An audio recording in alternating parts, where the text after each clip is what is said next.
আসসালামু আলাইকুম ওয়া রাহমাতুল্লাহি ওয়া বারাকাতুহু। রহমতের বাণী, মাগফিরাতের পয়গাম আর নাজাতের সুসংবাদ নিয়ে এলো আমাদের কাছে রমাদানুল করিম। আলহামদুলিল্লাহ, রমাদানুল করিমের আজকে আমরা দ্বিতীয় তারাবির সালাতের শিক্ষা গ্রহণ করার জন্য আমরা আজকে আপনাদের সামনে উপস্থিত হয়েছি। আজকে আমরা যে বিষয়গুলো নিয়ে কথা বলব সেটা ভেরি ভেরি ইম্পর্টেন্ট।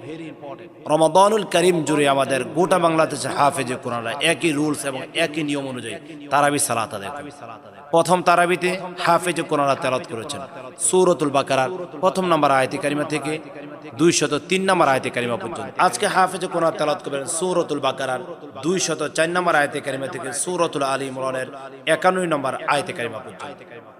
তাহলে এখানে অসংখ্য অগণিত আয়াতে কারিমাগুলো রয়েছে, তার মধ্য থেকে কয়েকটি আয়াতের মূল সারমর্ম আপনাদের সম্মুখে তুলে ধরার চেষ্টা করব ইনশাআল্লাহ।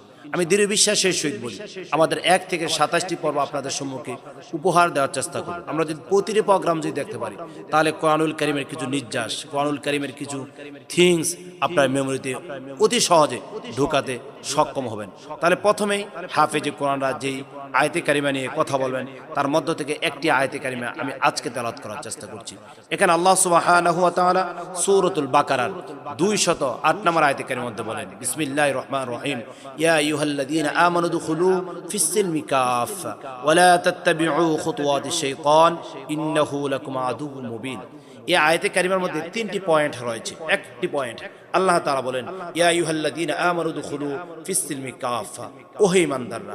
আল্লাহ তাআলা ঈমানদারদেরকে বড় ভালোবেসে বড় মোহাব্বত করে ডাক দিয়ে বলেন, ওহে ঈমানদাররা, উদখুলু ফিস-সিলমি কাফা, তোমরা ইসলামের মধ্যে পরিপূর্ণরূপে দাখিল হও, পরিপূর্ণরূপে প্রবেশ করো। তারপর আল্লাহ তাআলা তাদেরকে আরো ভালোবেসে বলতেছেন, ওয়ালা তাত্তাবিউ খুতুওয়াতিশ শাইতান, তোমরা শয়তানের পদাঙ্ক অনুকরণ করো না, কেননা ইন্নাহু লাকুম আদুউম মুবিন, শয়তান হচ্ছে মানুষের প্রকাশ্য শত্রু।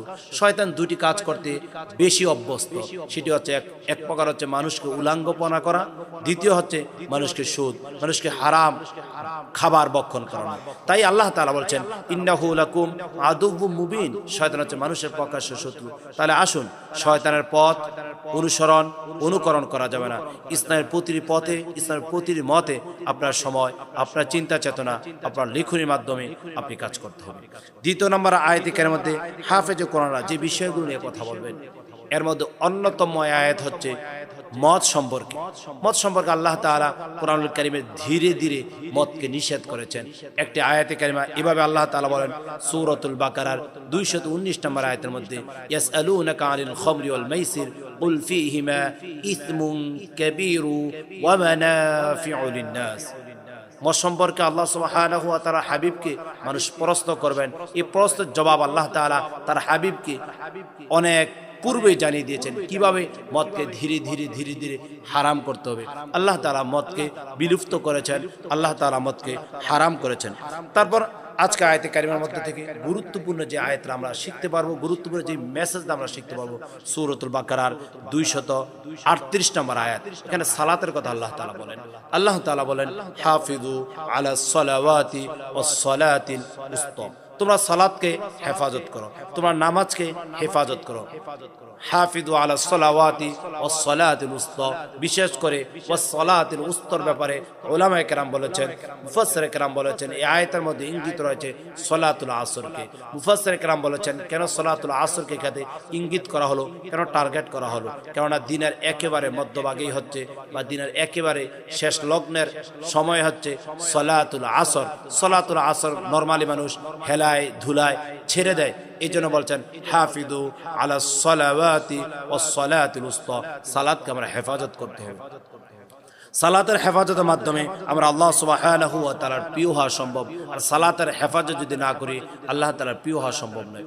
আরেকটি গুরুত্বপূর্ণ আয়াতে কারিমা হাফেজে কোরআন তেলাওয়াত করবেন সূরাতুল বাকারার 244 নম্বর আয়াতে কারিমার মধ্যে আল্লাহ তাআলা বলেন, ওয়াকাতিলু ফি সাবিলিল্লাহ ওয়ালামু আন্নাল্লাহা সামিউন আলিম। আল্লাহ তাআলা বলেন, ওয়াকাতিলু ফি সাবিলিল্লাহ, তোমরা আল্লাহ সুবহানাহু ওয়া তাআলার রাহে সংগ্রাম করো, আল্লাহ সুবহানাহু ওয়া তাআলার রাহে যুদ্ধ করো, আল্লাহ সুবহানাহু ওয়া তাআলার জন্য জীবনকে কুরবান করে দাও। যদি আল্লাহ সুবহানাহু ওয়া তাআলার জন্য যদি জীবনকে যদি কুরবান করতে পারেন, অন্য আয়াতে আল্লাহ তাআলা বলেন ইন্নাল্লাহা ইউহিব্বুল্লাযীনা ইউকাতিলুনা ফী সাবিলিহি সাফফান কাআন্নাহুম বুনয়ানুম মারসুস। যারা শিচাডালা পাছে নেয়, আল্লাহর দ্বীনকে যারা শক্তভাবে ধারণ করতে পারে, সংগ্রাম করে, আল্লাহ তাআলা তাদেরকে প্রচন্ড ভালোবাসেন। সুবহানাল্লাহ, সুবহানাল্লাহ। আজকে আয়াতে কারিমের মধ্যে গুরুত্বপূর্ণ এই কথাগুলি ছিল। আরো অনেক কথা রয়েছে, আমরা সেই কথাগুলোর দিকে আগাবো না। আরেকটি আয়াতে কারিমার কথা না বললে নেই, সেটা হচ্ছে সূরাতুল বাকারার একেবারে গুরুত্বপূর্ণ একটি আয়াত এবং কোরআনুল কারীমের নির্যাস যেটাকে বলা হয় আয়াতুল কুরসি।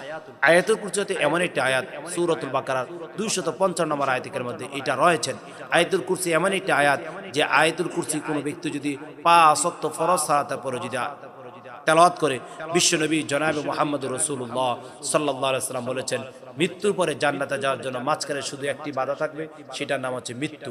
তাহলে আসুন না আমরা 5 ওয়াক্ত সালাতের পরে আয়াতুল কুরসি পাঠ করি। আজকে আমরা দ্বিতীয় তারাবির শিক্ষা থেকে যা গ্রহণ করতে পারলাম সেগুলো আমরা ধীরে ধীরে শুনেছি। আমাদের হাতে যদি সময় থাকতো আরো মন খুলে আমরা আপনাদেরকে কথা শোনাতে পারতাম। আমি দৃঢ় বিশ্বাসের সহিত বলি, আমরা এক এক করে 27টি পর্ব আপনাদের সম্মুখে উপহার দেওয়ার চেষ্টা করব ইনশাআল্লাহ। আমাদের আগামী পর্ব দেখার আমন্ত্রণ জানিয়ে এখানে বিদায় নিচ্ছি। আসসালামু আলাইকুম ওয়া রাহমাতুল্লাহি।